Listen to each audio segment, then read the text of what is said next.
우리 옆 사람과 한번 인사하시죠. 처세 술이 있습니까? 민정자매 목사님 잘 보여요? 좋습니다. 센스 좋아요. 한 번 더 인사할게요.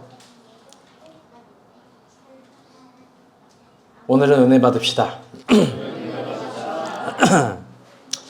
10월 떨어지는 나뭇잎과 또 떨어지는 낙엽 사이에서 새로운 계절을 창조하시는 하나님의 은혜가 우리의 삶의 떨어짐들과 무너짐들 속에도 동일하게 임하시길 안녕으로 인사합니다. 가을이 깊어집니다. 이번 주 말고요. 다음 주면 상강입니다. 상강은 단풍의 절정이 되며 단풍이 본격적으로 시작이 되며 쾌청하고 깨끗한 공기가 어우러지는 깨끗한 절기라는 의미를 갖고 있습니다. 이 절기엔 눈에 띄게 색깔이 변화하고 모든 기운들이 변곡을 이룹니다. 그렇기에 1년 중에 이 시간을 맞이한다는 건 신압으로 축복일 줄 모릅니다. 변하지 않는 하나님, 그 하나님은 이 세상을 변하게 만드시고 창조하셨습니다. 그러니 주 안에서 있는 변화, 그런 순리들은 아름다운 곡률입니다. 한 주 동안 많은 일들이 있었습니다. 기울어진 운동장 같은 세상에서 조금은 위로가 될 만한 소식이 있었습니다. 그건 현직 부장검사가 눈물을 펑펑 흘리며 쿠팡 일용직 노동자들에게 퇴직급 미지급 사건을 무혐의로 처분했음을 자백했던 사건입니다. 그는 자신의 잘못을 인정하고 근로자들이 200만 원 정도의 퇴직금이라도 신속하게 받았으면 좋겠다라고 하며 부적절한 행동에 공모했었던 모든 공무원들도 함께 처분을 받았으면 좋겠다라고 용기 있게 이야기를 했습니다. 아울러 심각하게 봐야 될 사건도 이번 주에 있었습니다. 어제 캄보디아 송환이 이루어졌습니다. 64명의 한국인들은 수갑을 차고 대한민국으로 입국했고 바로 경찰서로 이송되었습니다. 이들은 캄보디아에 있는 한국인으로서 웬친이라고 불리는 범죄 조직입니다. 이들은 보이스피싱, 전세 사기, 주식 리딩방, 로맨스 스캔 등 다양한 범죄를 저질렀습니다. 저 개인적으로 이런 범죄가 어떻게 캄보디아에서 한국까지 이루어지는지 모르겠지만 전세 사기와 주식 리딩방이 캄보디아에서 대부분 한국 사람들을 상대로 미끼를 물고 피해를 줬다고 하니 신기할 따름입니다. 그런데 오늘은 특별히 설교의 서론에서 로맨스 스캠 범죄에 대해서 조금 깊게 이야기를 나눠보려고 합니다. 로맨스 스캠 여러분 들어보셨는지 모르겠지만 저는 이번 사건을 통해서 좀 조사하면서 본격적으로 알게 되었습니다. 이 로맨스와 스캠의 합성어인데요. 피해자들에게 이성적인 관심을 가장해서 호감을 얻은 다음에 저지르는 다양한 형태의 범죄입니다. 그런데 이게 꽃뱀이랑은 매우 다릅니다. 술에 취하고 남자를 유혹해서 무언가를 얻어내는 그런 차원보다 훨씬 더 거대하고 집요합니다. 처음에는 로맨스 스캔이 SNS를 통해서 여러 가지 딥페이크 등 다양한 피해 사례가 있었지만 이번 사건을 통해서 굉장히 적극적으로 이 범죄가 발달됐다는 걸 보여줍니다. 특별히 형제들, 자매들 이거 우리 다 집중해서 들어보셔야 됩니다. 요즘에는 외국에 여행 간 한국인 여성에게 한국인 남자가 그 여행지에서 다가갑니다. 그리고 자신을 의사, 외교관, 변호사, 사업가 등등으로 모든 SNS, 지인, 홈페이지 등등등 자신의 아이디를 완벽하게 속이고 호감을 얻은 뒤 사귀고 감금하고 장기를 적출합니다. 대표적인 사건이 이번 캄보디아 사건이었고 또 벨라루스의 모델 베라크 라브초바라는 여성의 사건입니다. 그녀도 태국에서 이런 식으로 죽임을 당했습니다. 남자의 경우는 더 허망하다고 합니다. 허망할 정도로 많다고 합니다. 남자들은 젊고 예쁜 여자가 조금 상식적인 직업을 가지고 적극적으로 다가가면 툭 찌르면 넘어간다라고 합니다. 우리 형제들 조심하세요. 우리 형제들 한번 옆 사람 형제들만 인사할까요? 우린 안 통합니다. 여러분의 외모만 보고 여러분에게 반할 사람은 이 세상에 한 명도 없다라는 걸 하루 조속히 깨달았으면 좋겠습니다. 아멘? 사실 영포티에 대해서 제가 얘기하고 싶었는데 좀 생략하겠습니다. 여러분 잊지 마세요. 누구나 범죄의 대상이 될 수 있습니다. 목회를 좀 여쭙지 않게 하면서 알게 된 건 두세 사람이 한 사람을 범죄에 빠뜨리려고 노력하면 그 범죄 대상자는 절대로 범인을 이길 수 없다라는 겁니다. 사기를 치는 사람은 제대로 치기 때문입니다. 그래서 오랜만에 설교의 서론에서 이런 말을 합니다. 여러분 정신 차리세요. 제발 우리 자매들을 마찬가지입니다. 처음 만나는 사람에게 낭만을 기대하지 마세요. 잘 모르는 사람에게 로맨스를 기대하지도 마시고요. 특별히 외국에서 만나는 만남, 경기장에서 응원하다 만나는 만남, 동화에서 활동하다 만나는 만남, 이런 만남을 조심해야 됩니다. 왜? 그 사람이 누군지 도무지 알 수 없기 때문입니다. 기호가 맞다라는 것 자체가 그 사람의 모든 걸 내 평생을 함께 할 수 있다라는 게 증명되는 거 아닙니다. 그렇기 때문에 이 이성적인 만남뿐만 아니라 사회적인 만남도 마찬가지입니다. 가장 좋은 건 다시 따라볼게요. 공동체에서 만나는 겁니다. 왜요? 여긴 검증이 되니까요.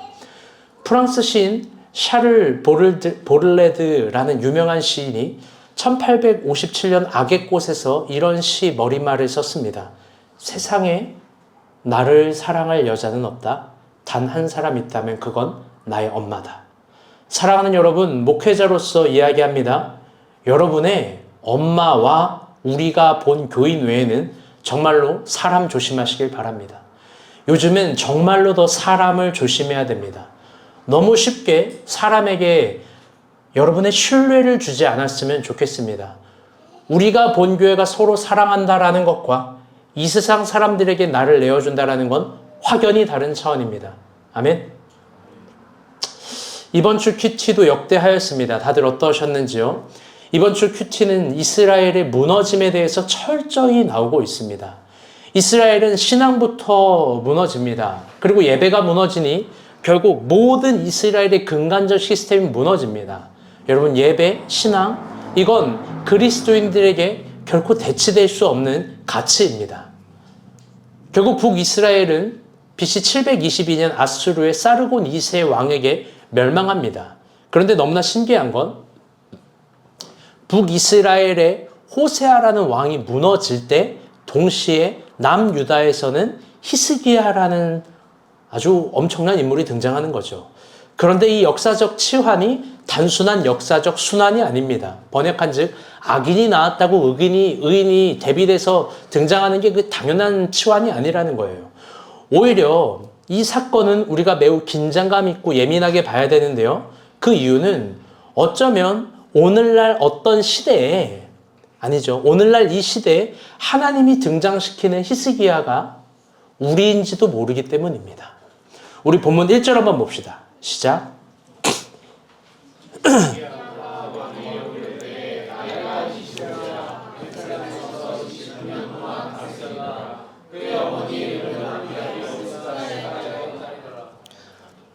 아멘.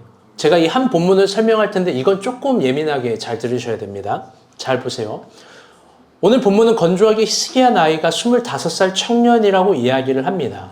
열왕기 하에도 그렇게 얘기하고 역대 하에도 그렇게 이야기합니다. 그런데 조금 깊게 생각해 볼 부분이 있습니다. 오늘 우리가 읽은 본문은 역대하 29장인데요. 역대하 28장을 보면 히스기야의 아버지 아하스가 나옵니다. 그런데 아하스가 20대의 왕이 되어서 16년간 남유다를 다스리고 죽었다라고 합니다. 그러면 36살에 죽은 거예요. 그렇죠? 이 정도 수학은 가능하죠, 다들? 그런데 만약에 히스기야가 25살 왕이 된다면 아하스의 나이 11살에 히스기야를 낳은 겁니다. 즉 무리수가 있고 말이 안 됩니다. 더 깊게 생각해 볼 부분이 있습니다. 그건 동시대의 북왕국 이스라엘과 남유다의 연대가 차이가 좀 난다라는 겁니다. 북왕국 마지막 왕인 호세아의 통치가 731년인데요. 만약 호세아 3년에 본문에 그대로 히스기야가 등장했다면 그건 주전 728년이 됩니다. 쉽게 이야기하면 남유다와 북이스라엘의 역사 연도가 대략 14년 정도 차이가 납니다. 그렇다면 히스기야의 25살 나이는 히스기야의 39살일 수도 있습니다. 여러분이 볼 땐 히스기야 나이가 25살인지 39살인지 그 별로 중요하게 생각되지 않을지도 모르겠습니다. 그런데 신학을 전공한 저에겐 1년만 차이 나도 매우 중요한 겁니다. 왜? 1년 그 단 하나만의 차이로도 주변의 역사와 모든 걸 새롭게 다시 해석할 수 있기 때문입니다. 사실 여러분도 그럴 겁니다. 누가 내 나이에 한 살이라도 더 어리게 보면 좋아하고, 그렇잖아요. 허연희 권사님도 어리게 보면 좋아하잖아요. 한 살이라도 더 많게 보면 우리 엄마도 싫어할 것 같아요. 한 살이라도 더 많게 보면 싫어합니다. 그렇기 때문에 1년 차이는 굉장히 중요한 겁니다. 결론적으로 저는 히스기야 나이를 39살로 봅니다. 그럼 39살 히스기야라는 본문의 해석으로 이 사건을 한번 보려고 합니다. 본문 1절을 보면요, 히스기야 나이를 깊게 통찰하면서 본문의 의미를 더 깊게 탐독할 부분이 있습니다. 그건 히스기야가 근 40년 동안 40살이 될 때까지 천천히 이스라엘이 무너지는 장면을 목도한 겁니다. 25살 청년은 한 나라가 멸망할 때 특별하게 예민하게 존재의식, 전제의식, 역사의식을 가지지 않을 수 있습니다. 그런데 한 40살이 된 한 나라의 젊은이, 지성과 판단력과 결정력과 그리고 영감이 좀 살아있는 그 나이 때 한 나라의 역사와 국군이 멸망하는 걸 볼 땐 매우 다양한 감정이 들고 정확한 분별력이 생기는 겁니다. 보통 이스라엘의 왕자들은 왕자 교육을 통해서 이스라엘의 역사를 배웁니다. 그런데 히스기야는 교육이 아니라 실제로 북이스라엘이 아수르의 사르곤 2세 왕에게 무너지는 걸 직접 봅니다. 그걸 직접 봐요. 아주 옆에 있는 나라, 우리로 따지면 북한 같은 그런 거리감이죠. 그런데 그가 본 건 단순히 국력이 약해져서 무너진 북이스라엘이 아니라, 이게 중요한 건데요, 처세술로 망한 이스라엘의 역사를 본 거예요. 북이스라엘은 남유다와는 좀 다르게 땅덩어리는 남유다보다 8배, 10배 컸지만 처세술을 엄청 펼쳤고요. 외교라는 이름으로. 그 결론적으로 처세술로 무너진 겁니다. 히스기야는 그걸 본 거예요. 그렇다면 북이스라엘은 어떤 처세술을 펼쳤는지 한번 봅시다. 이 사진인데요. 이 좀 전공 서적으로 볼 수 있는 건데요. 좀 제가 막 글도 썼어요. 이 빨간색 살만에셀 5세, 사르곤 2세, 이거 보이시나요? 이게 뭐냐면 아수르 왕국의 왕이 살만에셀 5세가 있었는데 그 5세 왕이 점정기 때 모든 걸 평정했을 때 죽었고 그 아들이 아니라 또 사르곤 2세라는 어마어마한 강력한 카리스마 있는 인물이에요. 그가 반역으로 또 아수르를 통치한 거예요. 그런데 이 화살표 방향이 뭐냐면 죄다 북이스라엘의 호세아, 저 9년 보이시나요? 호세아라는 왕이 외교 정책을 펼치고 처세술을 펼쳤던 방향이에요.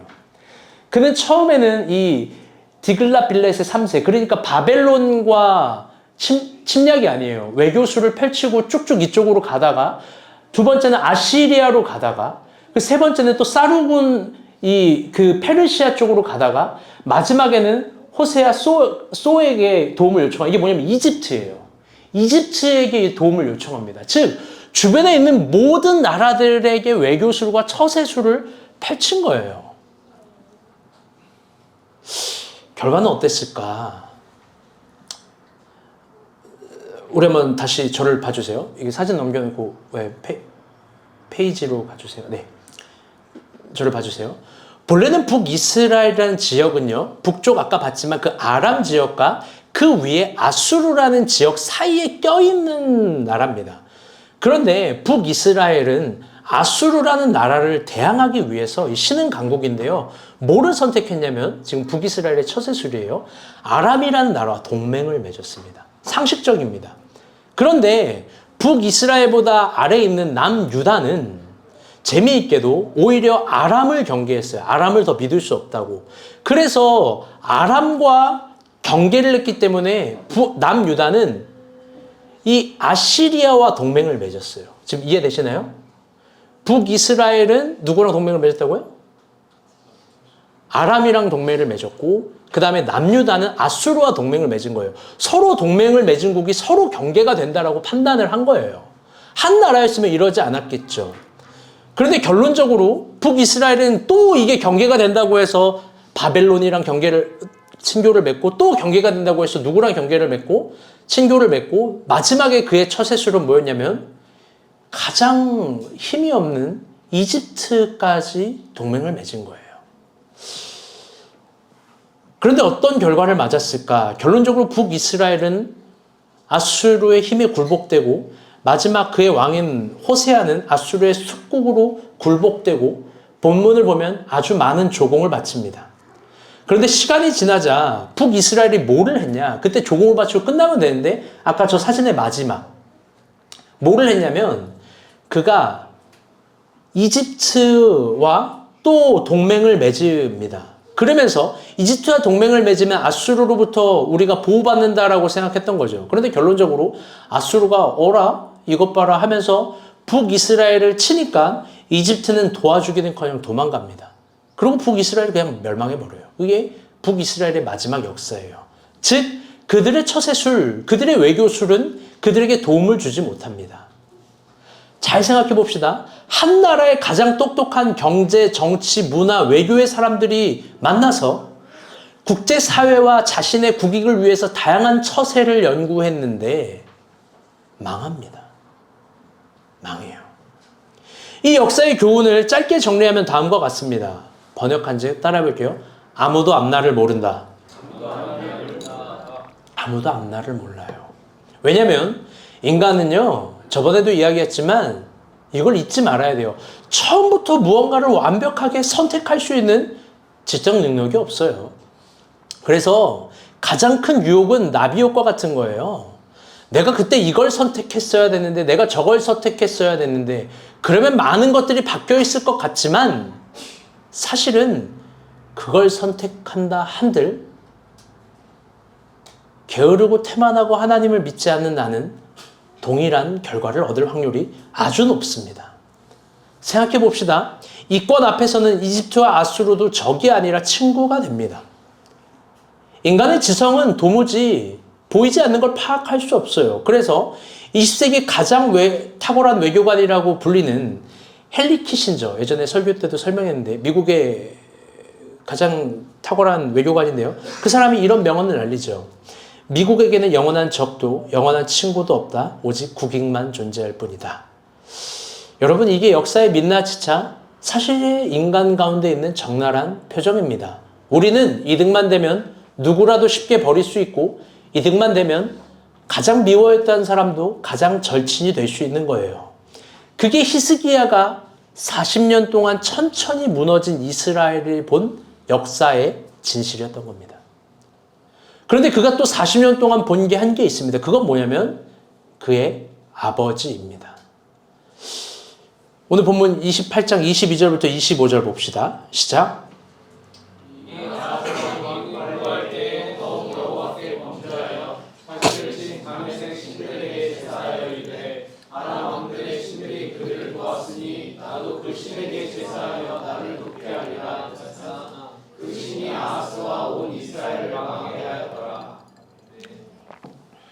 더 있어요. 24절 25절 시작.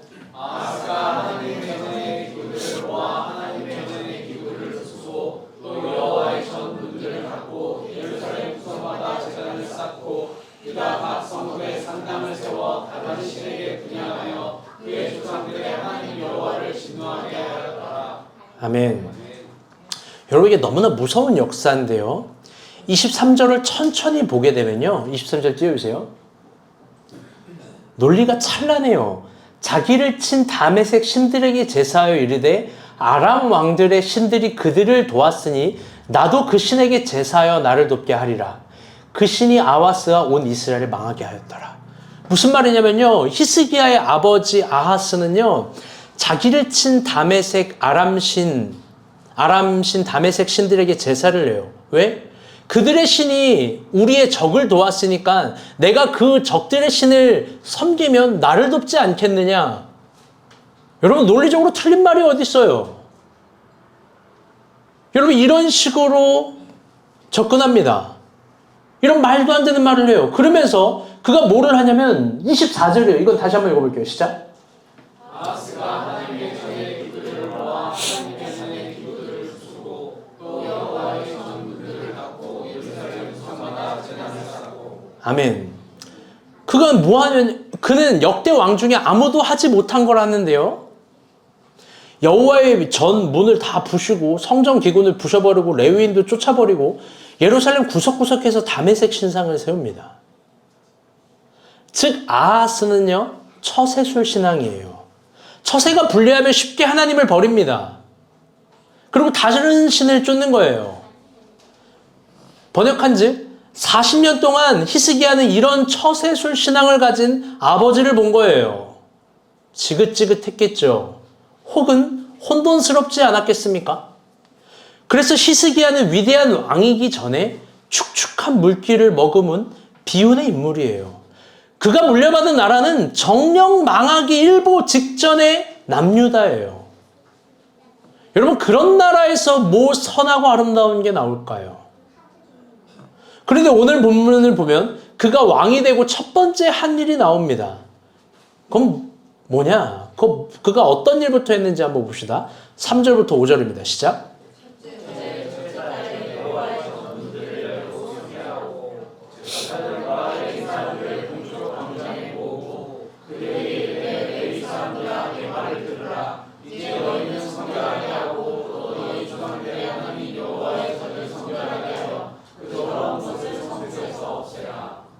아멘. 현미자매 목사님 보면서 설교 들어요. 그가 가장 먼저 한 건 뭐냐면요. 아버지가 부셔버린 하나님의 성전을 수리한 겁니다. 두 번째는 아버지가 쫓아낸 레위인들을 다시 모은 겁니다. 세 번째는 아버지가 버린 성결함을 회복한 겁니다. 결론적으로 아버지가 버린 하나님을 다시 찾습니다. 그런데 이게 그의 아버지 아하스만의 일일까요? 아닙니다. 이건 북이스라엘이 버린 성전을 고친 거고 북이스라엘이 버린 하나님의 선지자를 다시 세운 거고 북이스라엘이 버린 하나님을 다시 찾은 겁니다. 심지어 그는 역대기에 어떤 왕도 하지 못해낸 일을 처음부터 하는데요. 이게 히스기야의 위대함이에요. 18장 열왕기 하 18장 4절입니다. 똑같은 본문을 기술하는 열왕기 하 4절이에요. 읽어주세요. 시작.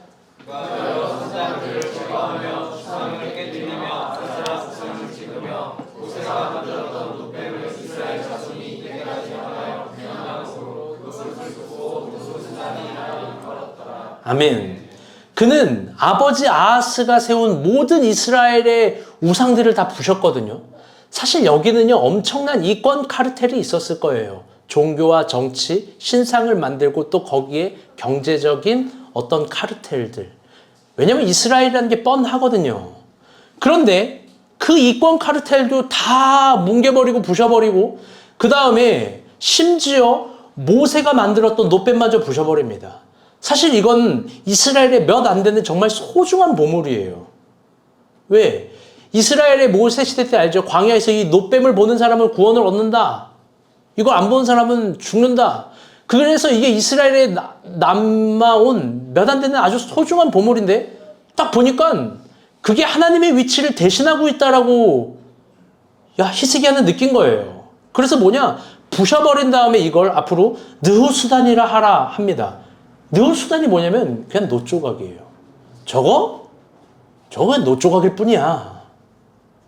히스기야는 굉장히 단호합니다. 히스기야는 굉장히 정확한 행보를 가집니다.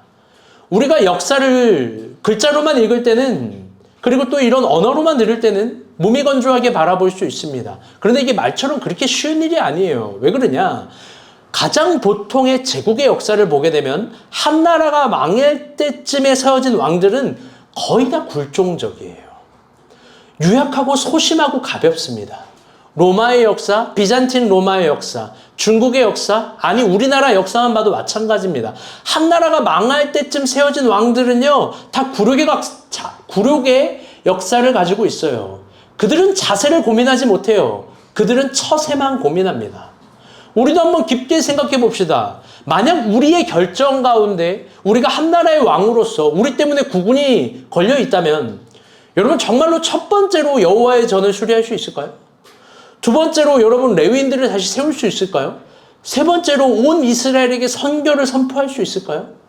여러분 이거는요 한 나라의 가장 전성기 때나 할 수 있는 자세예요. 더 나아가 이미 아하스 시대 때 아까 이야기한 그 모든 종교적 정치적 이권 카르텔을 다 부시기는 어려워요. 왜? 그 이권 카르텔이 자기에게도 이익을 줄 수 있으니까. 사람은 그리 멀리 못 봐요. 고작 내일을 정도 보는데 내일을 보는 걸로 미래를 해석할 수 있다고 생각한 거예요. 가장 먼저 보이는 건 뭐냐? 눈앞에 극명한 이권이에요. 사람 그거 보는 거예요. 그런데 그는 이스라엘의 처세를 거절하고 북이스라엘의 처세를 거절하고 아버지의 처세 신앙을 거세하고 이스라엘의 고유한 자세를 정확하게 합니다. 그럼 우린 여기서 본문을 보면서 아주 깊게 궁금해해야 됩니다. 도대체 히스기야는 어떻게 이런 힘이 나왔을까요? 심지어 그의 아버지가 저렇게 망난인데 그 아버지를 보고 배웠다면 나도 비슷해야 되는데 어떻게 그는 대쪽같이 이렇게 정확할까요? 어떻게 그는 이 부분에 있어서 이렇게까지 단호할 수 있을까요? 여러분 그 이유는 정말 간단합니다. 단순합니다. 그가 이스라엘이 망한 이유를 이렇게 해석하기 때문입니다.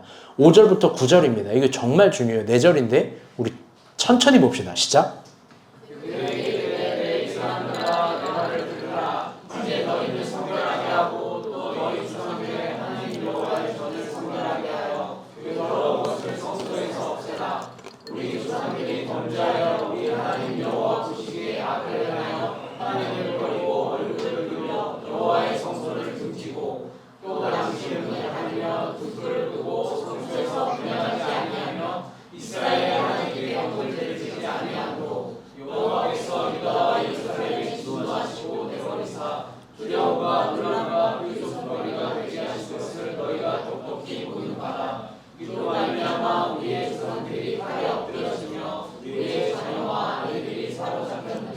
여러분 9절 말씀 다시 한번 볼게요. 시작. 이로 말미암아 우리의 조상들이 칼에 엎드러지고 우리의 자녀와 아내들이 사로잡혔다.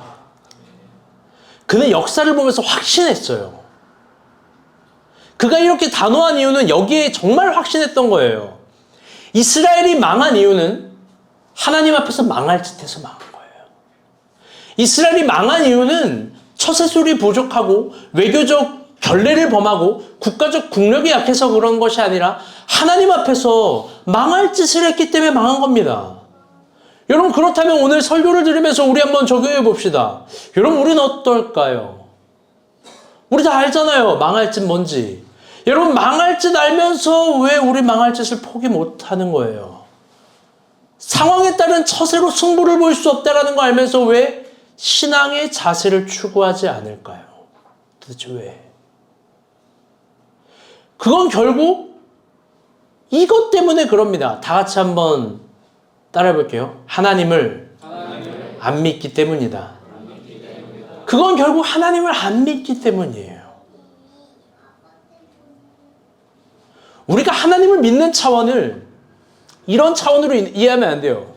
핸드폰이 있다, 안 보이니까 없다. 여기 핸드폰 있는 거 난 믿어. 여러분 이런 현상학적인 게 무슨 놈의 믿음이에요?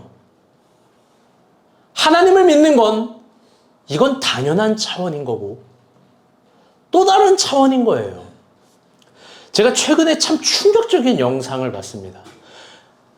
제가 이 영상을 틀기 위해서 사전 동의까지 구했는데 오늘 현미가 많이 울고 있어가지고 내가 이걸 틀어야 되나 말아야 되나 지금 걱정이에요. 근데 한번 틀어볼게요. 소리 좀 키워주세요. 심했죠. 청년들이 처음부터. 이거는 한 대사도 걸을 게 없어. 조국법이 엄청 심했죠. 청년들이 되게 많은 교회 신앙생활했던 지체들이 다 신혼가정부에 어느 순간 가 있고 나는 자꾸 누가 데려가지? 청년 청년부의 고인물이 되어간다? 그것 때문에 개척교회로 도망칠 것도 있긴 한데 핑계를 댔던 것 같아요. 아, 개척교회 다니니까 안 되겠지. 이렇게 뒤돌아봤을 때 제가 하나님께 가장 죄송한 거는 아, 이렇게 좋은 사람이 나타날 줄 알았다면 하나님도 더 열심히 예쁘게 믿고 한도 더 열심히 살았을 텐데 개척교회라서 연애를 못했던 게 아니구나. 그만큼 신앙이 없어서 그만한 믿음이 못 돼서 내가 연애를 못한 거구나. 나는 현미가 말이 이렇게 빠르고 많은 걸 처음 알았어. 여러분, 제가 이 영상을 보고 정말 충격적이었어요. 왜? 마음에 드는 말이 단 한마디도 없어요. 여러분 봐봐요. 처음에 조급함이 심했죠. 인정. 그런데 그 다음 말이 뭔지 알아요? 나는 누가 데려가나? 여러분 이게 말이 되는 거예요? 나를 누가 데려가요? 내가 나도 못 데려가는데. 그 다음 말이 이거예요. 논리가 아주 찬란해요. 개척교회로 도망쳤대요. 왜? 도망친 이유가 개척교회 다니면 안 되겠지? 자신이 결혼을 못하는 이유가 개척교회를 선택한 거예요. 그리고 개척교회를 선택하면 여러분 오해하지 마요. 이거 컨셉이에요. 각본화되어 있는 거예요. 각본화. 개척교회에 다니면 결혼을 못할 정당한 이유를 찾기 위해서 개척교회를 선택했대요. 여러분 저는 현미가 그런 이유로 우리가 본 교회를 다니지 상상도 못했어요. 각본이에요. 각본. 여러분 대형 교회에서도 만약에 안 된다 그러면 그럼 본인 문제잖아요. 여러분 정말 더 인상적인 대사가 있어요. 하나님께 죄송한 건 이렇게 좋은 사람 나타날 줄 알았으면 하나님도 열심히 믿었을 텐데. 여러분 끝까지 믿음이 없는 거 아니에요? 그럼 나는 안 믿었다라는 거잖아. 여러분 한번 깊게 생각해 봅시다. 이렇게 좋은 사람이 어디에서 나타난 거예요? 개척교회에서 나타났어요. 그 말도 틀렸어. 여러분 우리가 본 교회 아니에요? 우리가 본 교회? 아멘? 다시 한번 강조하지만 여러분 현미 이 정도 아니에요. 각본화된 겁니다. 그런데 잘 들어봅시다. 여러분 다들 이 정도로 우리 여기서 자유할 수 있는 사람이 있습니까? 다들 이 정도로 하나님을 믿는 거 아니에요? 세워라 내워라 누가 나를 데리고 갈까? 내가 결혼하지 못하는 이유를 물어보면 나 개척교회 다닌다라고 대답해야지. 여러분 이 정도 처세로 믿는 거 아닙니까?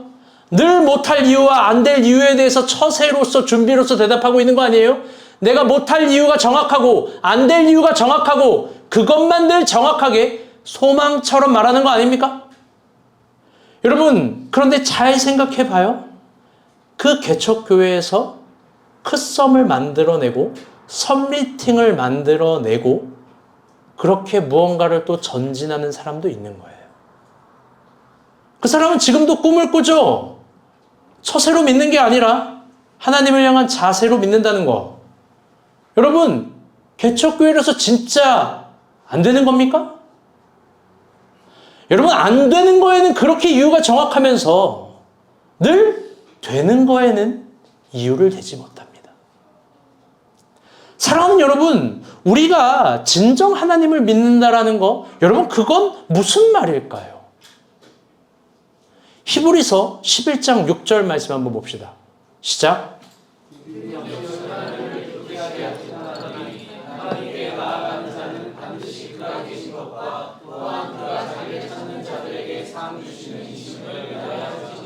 아멘. 한 번 더 크게 시작. 믿음이 없이는 하나님을 못하나니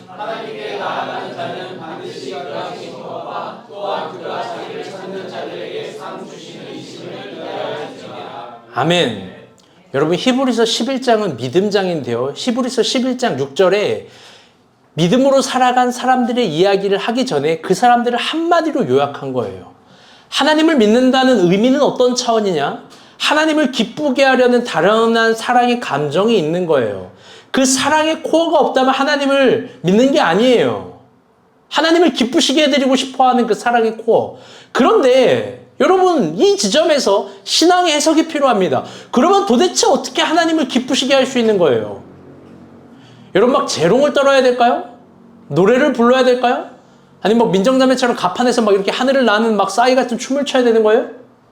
아니면 내 감정, 내 마음이 기쁘면 여러분 하나님이 같이 기뻐하는 거예요? 참 신기하게도요. 성경에서 그런 믿음이 있었던 사람들은 모두 하나님을 기쁘시게 하려고 했었던 모든 믿음 있는 사람들은 공통점이 있는데요. 모두 자기를 위해서 살지 않았어요. 물리적 형태로 말하면 너무 초라하지만 이게 매우 진실한 말이에요. 그들은 모두 교회를 위해서 살았어요. 하나님이 맡기신 공동체를 위해서 살았어요. 그러니 교회를 위해서 살지 않는 신앙, 내가 교회를 위해서, 공동체를 위해서 지켜내거나 헌신하려 하지 않는 신앙은 결국 성장하지 못해요.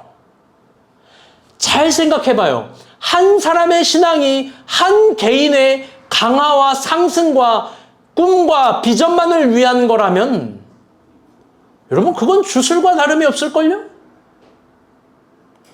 여러분 잘 봅시다. 로마서, 갈라디아서, 고린도 전후서, 에베소서, 빌립보서 뿐만 아니라 수많은 서신서들 다 교회 이름이에요. 교회를 위해서 살아가는 신앙을 위해서 쓴 책이에요. 한 개인의 강화, 우울함, 개인의 소원 성취를 위해서 신앙을 알려주는 성서가 아닙니다. 누가 내가 믿음이 좋다. 여러분 이걸 무엇으로 증명할 수 있는 거예요? 내가 하나님을 기쁘시게 할 수 있다. 무엇으로 증명할 수 있는 거예요? 예수 그리스도는 무엇으로 증명했습니까? 여러분 그건 결국 십자가예요. 누군가의 구원을 위해서, 누군가와 함께하기 위해서, 누군가를 지키기 위해서. 무엇보다 히브리 저자는 그렇게 하나님을 믿을 때, 지금까지 설명한 전제로서 그렇게 하나님을 기쁘시게 하려고 하는 하나님을 믿을 때 하나님이 반드시 우리를 도우시고 상 주신다라는 거에 의심이 없었어요. 아멘? 여러분 한번 물어봅시다. 여러분이 우리는 인생의 숭고한 목표를 유치하고 치졸하게 이렇게만 생각합니다. 5억을 버는 거, 10억을 버는 거, 아파트 30평을 사는 거, 외제차를 타는 거, 내가 기업을 일구는 거. 여러분들 그게 하나님의 기뻐하심이랑 도무지 뭔 상관이에요. 내가 성경을 거꾸로도 보고 뒤로도 보고 던져도 봤는데 내가 부자 되는 거랑 하나님 기뻐하시는 거랑 뭔 상관이에요. 오히려 하나님을 위해서 살아갈 때 인생은 여러분 신앙은 성취의 목표가 있는 것이 아니에요. 내가 무언가를 헌신하는 거, 무언가를 지켜내고 어떤 가치들을 위해 추구하며 나아갈 때 성서는 인생에게 참된 만족과 기쁨이 있다는 겁니다. 여러분 그러니 십자가는 결과물이 아니에요. 오늘 내가 무언가를 더 가지려고 내가 방금 표현한 물리적인 5억을 벌었다, 집을 가졌다, 차를 가졌다, 무언가를 일구었다. 여러분 그런 사람들 꽤 많거든요. 물어봐요. 과연 당신의 인생은 정말 행복한 것인가? 우리 인생은 영적인 원리를 따라 창조됐어요. 그 창조는 내가 무언가를 지키고 있을 때 인생은 행복한 거예요. 반대로 한번 물어봅시다. 저기 부산에서 오늘 오신 조한나자매님. 부산에서 신길동까지 오고 지금 가윤이에요, 시윤이에요, 제가? 가윤이를 지키고 있어요. 행복해요, 안 행복해요? 행복한데 어제 왜 학렬형제한테 애기 맡기고 뭘 보러 갔지? 지금 표정이 안 좋아, 지금. 그래, 잘했어요. 한번 고은비 간사한테 물어봅시다. 아들 셋을 키우고 있는데 기뻐요, 안 기뻐요? 아들 셋 키우고 있죠. 사랑하는 여러분, 인간은 무언가를 위한 가치를 지켜낼 때 인생은 더없이 행복한 거예요. 히브리 저자는 하나님 뜻대로 할 때 하나님이 우리에게 반드시 상 주신다라는 걸 믿었어요. 이 단순한 진리는 언제나 환경을 탓하지 않고 조건을 탓하지 않아요. 그런데 대부분의 사람들은 그렇게 하나님을 안 믿어요. 더 나아가 교회를 위해서 살아가는 신앙, 그거 손해라고 생각해요. 그런 신앙을 가질 때 하나님이 나를 돕는다? 전혀 믿지 않아요. 번역한즉 새로운 삶의 탄생, 새로운 삶의 에너지, 새로운 삶의 목표, 그거 절대 안 믿어요. 그리고 고작 머리도 안 좋은 사람이 머리를 쓰면서 하는 게 뭐냐면 결국 선택한다는 건 대세와 처세예요. 나에게 조금 더 유리한 것과 불리한 것. 북이스라엘처럼요. 제가 이제부터 정말 소름 돋는 이야기를 해드릴 거예요. 그럼 뭐냐? 저는 이게 오늘 설교 이 부분이 정말 소름 돋는 대칭을 갖고 있어요. 잘 들어봐요. 제가 지난주에 아주 오래된 제 지인을 만났어요. 그분의 나이는 42살이에요. 20년 동안 42살인데 한 번도 연애를 못 해봤대요. 자매님이에요.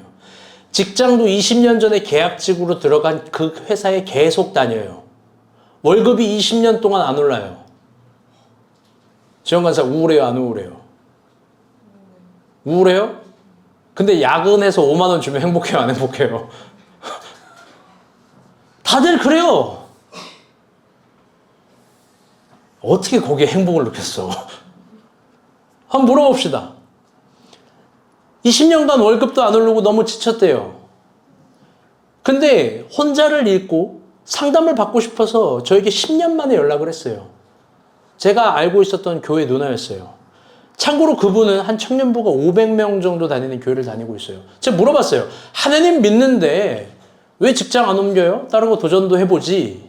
그러니까 대답이 이래요. 하나님 꿈 안 주셨어요? 내가 이랬어요. 하나님 비전 안 주셨어요? 그러니까 그분이 저에게 이래요. 이러한 목사님, 나에게 이거보다 좋은 직장이 없어. 그래서 제가 대답했어요. 아니, 그렇게 좋은 직장 다니면서 그럼 왜 스트레스 받고 이렇게 우울해요? 그것보다 좋은 직장이 없다면서. 어차피 변하지도 않을 거면서 은혜는 왜 구하는 거예요? 막 제가 핀잔 주고 좀 오랜만에 만났는데 막 혼냈어요. 그러니까 대답이 이래요. 사실 나 이거밖에 못해. 여러분 너무 형편이 없어요. 도대체 뭘 교회에서 배운 거예요? 도저히 못 들어주겠어요. 그런데도 너무 괴롭고 연애 때문에 괴롭고 뭐 변하고 계속 그런 얘기를 하는 거예요. 그래서 제가 상담 후에 이런 말을 조심스럽게 직립적으로 했어요. 새로운 삶의 탄생이 여전히 있으니 우리가 본 교회 한번 와보세요. 그러니까 그분 말이 이런 말을 해요. 이것 때문에 소름이에요. PPT. 제가 읽어드릴게요. 그래도 청년이 많은 여기에 남아야 나를 데려가 줄 남자를 만나지 내 직장도 사랑해주고 내 나이도 사랑해주고 내 외모들 사랑해줄 사람을 만나겠지. 언젠간 나타나겠지. 저는 이걸 듣고 참 기분이 나쁘고 별로였는데 크썸 영상에 저게 딱 올라오길래 야 이건 어떻게 된 건가. 사랑하는 여러분 정말 소름 돋았어요. 여러분 근데 대부분 다 저러고 있는 거 아닐까요? 너무나 마음에 안 드는 표현이에요. 나를 누가 데려가요? 내가 데려갈 사람은 난데 나를 데려가 주실 분은 하나님인데. 여러분 연미자매가 했던 아주 명언이 있어요. 결혼 정년기의 여자는 세상에서 제일 무섭습니다. 인생을 결혼 하나로만 모든 걸 앞뒤를 보는 거예요. 여러분 그런데 복음은 그러지 않아요. 혼자를 쓴 김일환 목사는 그렇게 말하지 않아요. 하나님은 우리를 혼자로 창조한 게 아니라 나로 창조했어요. 아멘? 나는 해야 될 게 많아요. 하나님 보여주신 게 많아요. 80세라도 본토 친척 아비 집을 떠날 수 있고 여전히 변화할 수 있고 하나님이 보여주신 지점은 무궁무진하고 많습니다. 아멘?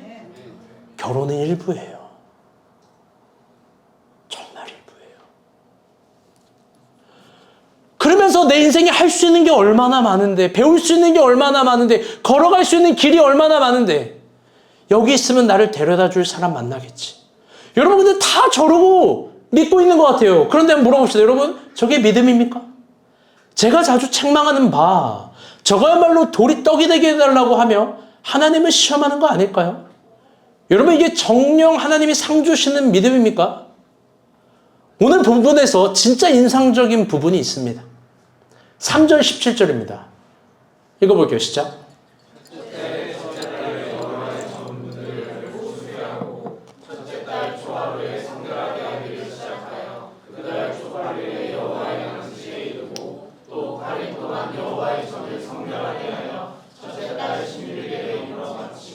아멘. 히스기야가 이 일을요, 첫째 달에 시작해서 첫 달 16일에 마쳤어요. 16일, 굉장히 빨리 마친 거예요. 굉장히 많이 압박했어요. 지금 7절부터 3절부터 17절을 축약해서만 읽었지만 압박합니다. 그런데 그는 왜 이렇게 빨리 끝난 줄 알아요? 그가 허룹송이 같은 처세가 아니라 단호한 자세로 해야 될 일이 있었기 때문에 그래요. 그건 뭐냐? 열왕기하 18장 7절 봅시다. 시작.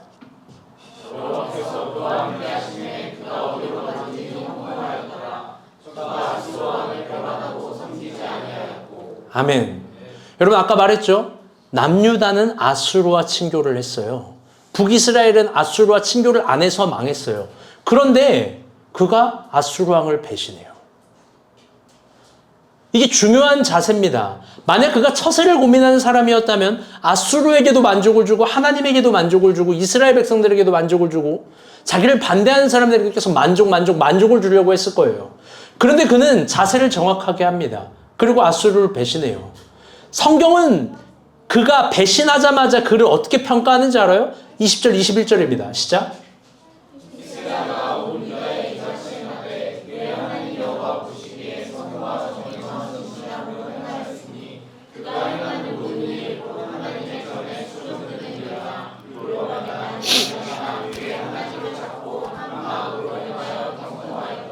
아멘.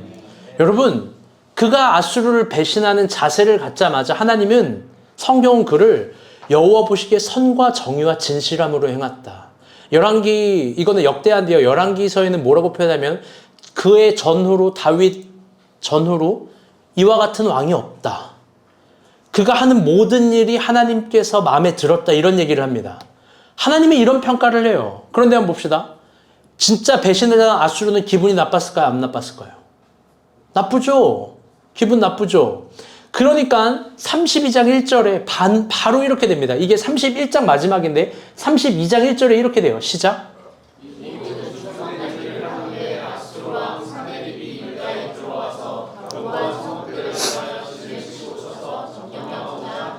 아멘. 여러분 저를 봐주세요. 성경이 참 재미있는 말을 해요. 이 모든 충성된 일을 다 한 후에 축복이 아니에요. 다시 따라볼게요. 전쟁. 여러분 하나님 앞에서 축복된 일을 다 한 후에 충성을 다 한 후에 은혜를 주신 후에 하나님께 엄청난 순종을 한 후에 축복이 아니라 전쟁, 피할 수 없는 전쟁입니다. 하나님 바로 전쟁 줘요. 왜? 대부분 전쟁을 줘요. 왜? 이기라고. 제발 이번에는 이겨보라고. 너가 도망친 걸로부터 이겨보라고. 아수르 이길 수 있다고. 여러분 히스기야가 전쟁한 저 아수르는 북이스라엘을 멸망하게 한 그 아수르고 잔인한 아수르고 거대한 아수르고 대세인 아수르입니다. 여러분 그런데 히스기야는 너무나 놀라운 건 그 불리한 여건 속에서 그가 뭘 해야 할 줄 알았어요. 이게 진짜 인상적이에요. 그는 그가 해야 될 것부터 해요. 뭘 해야 될 줄 알았어요. 이게 2절부터 5절인데 이게 너무 중요해요. 읽어볼게요. 시작.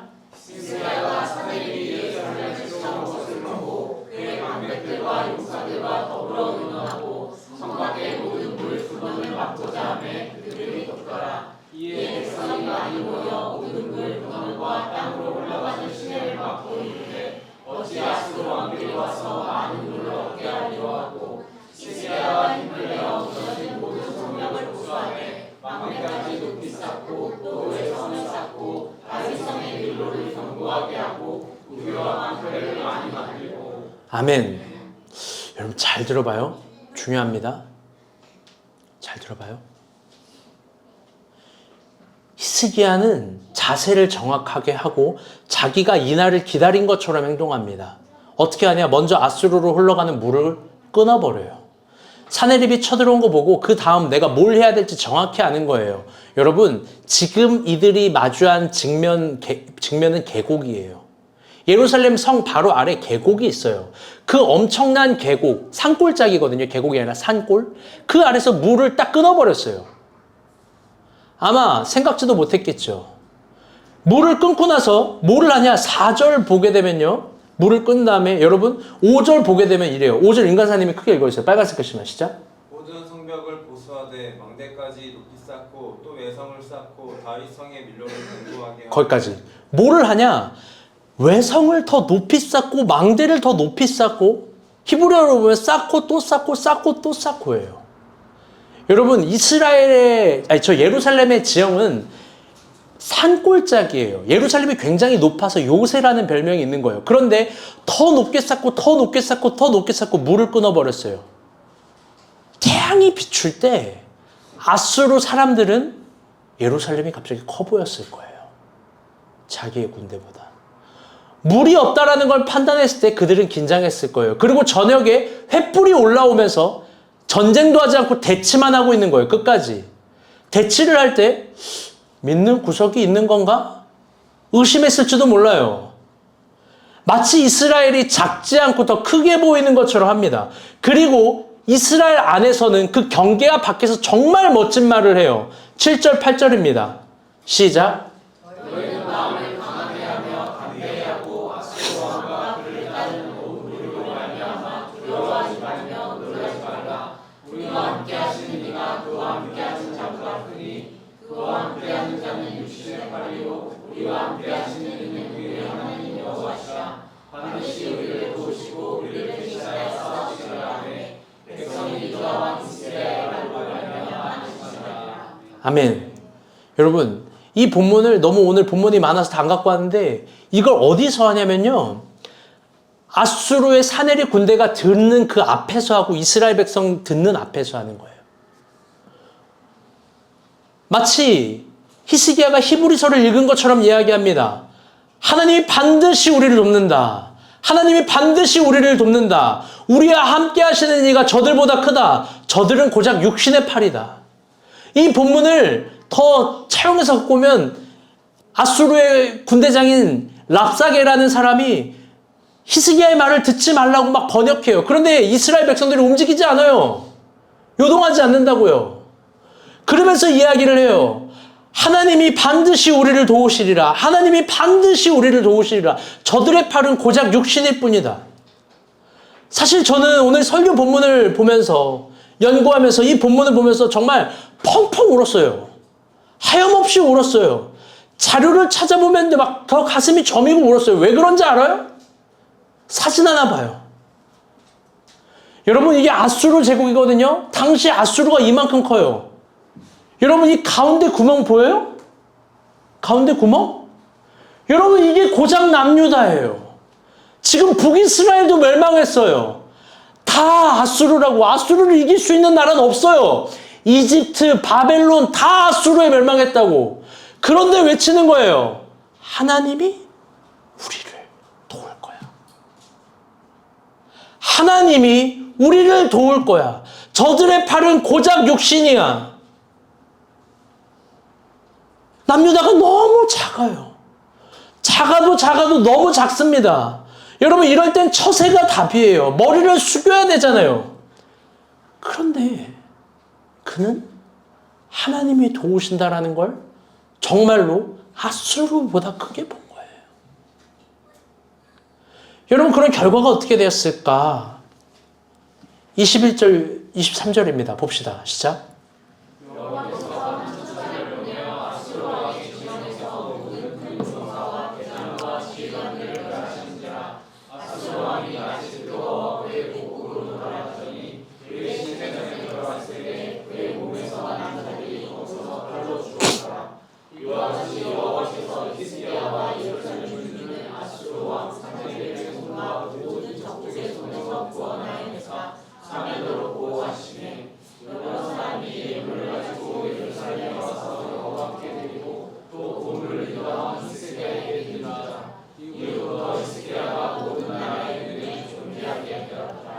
아멘.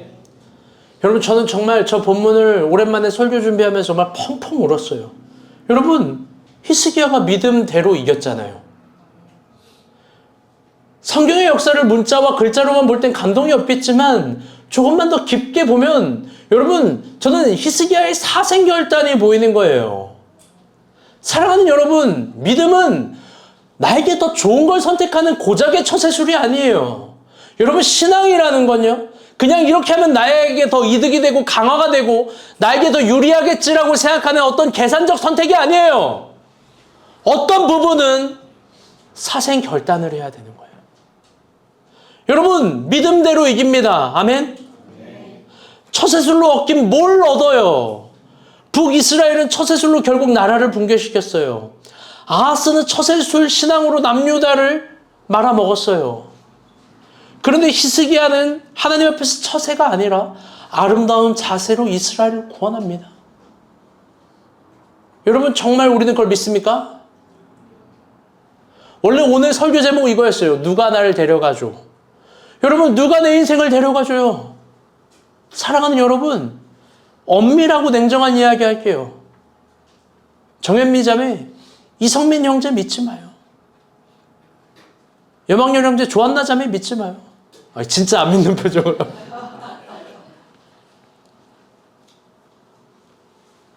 상현 형제, 고은비 자매 믿는 거 아니에요. 여러분, 그 어떤 내가 불리한 위치에 있는 것 같다라는 사람들도 마찬가지예요. 누가 뭘 믿어요? 하나님만 믿어야지. 하나님이 나를 이끌어요. 하나님이 나를 이끄는 이 부분에 진짜로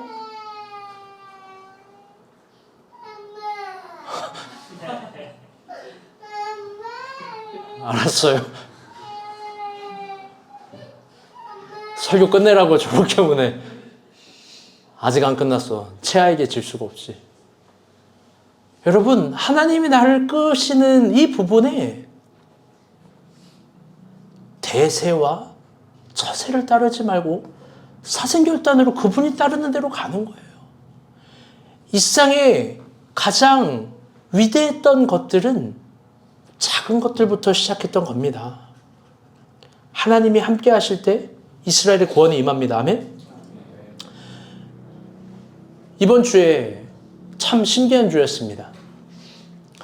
이번 주에 지원 간사가 너무 힘들어 보이는 거예요. 그리고 용식 목자도 항상 싱글생글 웃는 용식 목자도 얼굴이 흑빛이고 잿빛이에요. 너무 바빠요. 봤는데 저기 안에 있는 사람들이 다 표정이 어두워요. 야, 내가 생각했어요. 저기에선 절대 일하고 싶지가 않다. 배달기사도 3명, 4명이 왔는데 다, 아씨, 언제 줘? 다 이러고 있어요. 막 눈에 불이 켜고, 막 불이 나가고, 막, 저기는 광야예요. 물 한 모금도 없는 광야. 제가 그래서 어제 엊그저께 궁금해가지고, 아니, 쟤네 저렇게 요즘 많이 팔리고, 여러분, 별로 남는 것도 없어요. 그런 건 고민하지도 마요. 쟤네 저렇게 바쁜데, 쟤네 몇 등 하지? 그리고 제가 봤거든요. 제가 놀랐어요. 사진 보여주세요. 여러분, 히즈볼 5.0 578, 758개예요. 여러분, 놀라지도 않아요? 여러분, 잘 봐요. 한번 물어볼게요. 정영주, 배달시키고 5.0 이런 거 남겨요? 난 한 번도 뭘 평점을 남겨본 적이 없어. 여망열 형제 남겨요? 남겨요? 히즈볼 남겼어? 나는 뭘 배달시키고 평점 이런 걸 남겨본 적이 없어. 그렇다면 저거는 한 10배 되는 수치 아닐까? 제가 봤어요. 보니까 제가 보는 순위로 영등포, 신길동, 대림동, 영등포동, 물레동, 당삼동 포함 배달 1등이에요. 아직 노량진, 여의도, 신도림을 진출하지 못했어요. 거기가 훨씬 더 잘 된 4군데가 있어. 거기 포함하면 4등이야. 그런데 거긴 모수가 달라요. 신길동까지 시켜 먹을 필요가 없겠지. 제가 봤어요. 영등포동, 신길동, 대림동, 물레동, 당상동, 샐러드 가게를 조사해봤어요. 조사해봤어요? 몇 개인지? 몇 개예요? 네. 내가 설교 좀 해서 대략 조사했어. 대략 한 87개 정도 돼. 샐러드가 굉장히 많아요. 여러분, 등판한 지 4개월 만에 1등이에요. 여러분, 근데 한번 진지하게 물어봅시다. 진지하게 생각해 봅시다. 여러분, 이게 될 만한 장사터예요? 내가 아무리 봐도 배달 기사님의 거친 숨소리밖에 안 들려. 택배 기사님의 짜증나는 화밖에 안 들려. 여기 막 이래 막. 여러분, 여기가 장사가 될 만한 터가 아니에요. 이 3층 여기.